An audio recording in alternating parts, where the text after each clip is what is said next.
The United States is going after the money behind Yemen's Houthi rebel, and they are doing it with powerful new sanctions. This isn't about missile or drone anymore. This time, Washington is targeting the shadowy oil business that fuels the Houthis' power and their wallets.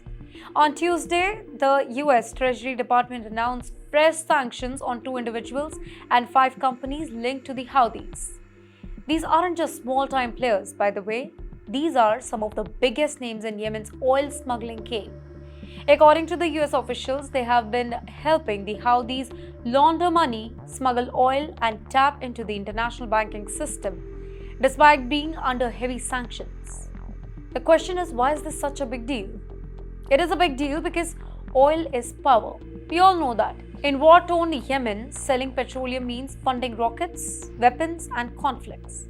And the Houthis, a rebel group backed by Iran, have been using this illegal oil money to wage the attacks, including recent ones on commercial ships in the Red Sea, all in the name of supporting Gaza. One of the key figures now facing sanctions is Mohammed al-Sunaydar, described as one of the Yemen's top petroleum importers.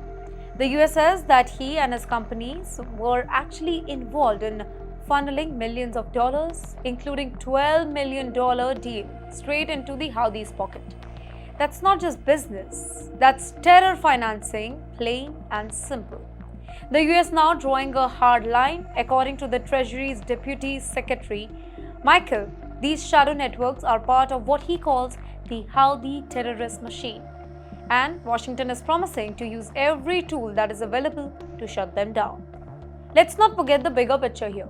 Since October 2023, when the war began in Gaza, it was intensifying.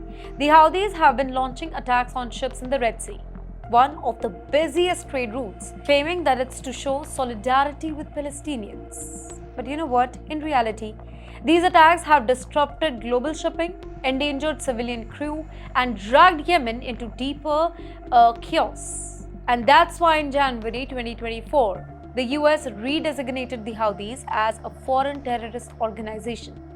This latest round of sanctions is part of that particular strategy, not just to punish the fighters, but to cut off their cash flow and hit them where it hurts the most. Now, you know what? If these sanctions work, they could make it harder for the Houthis to buy weapons and keep up their attacks. But these networks are very secretive, and many of the smuggling routes cross the borders into Iran, Oman, and wider Gulf. That's why experts say that this is a long-term game, not a quick fix. Still, one thing is clear, that the US is very serious this time, and this time, the war isn't just on the battlefield, it is on the balance sheets.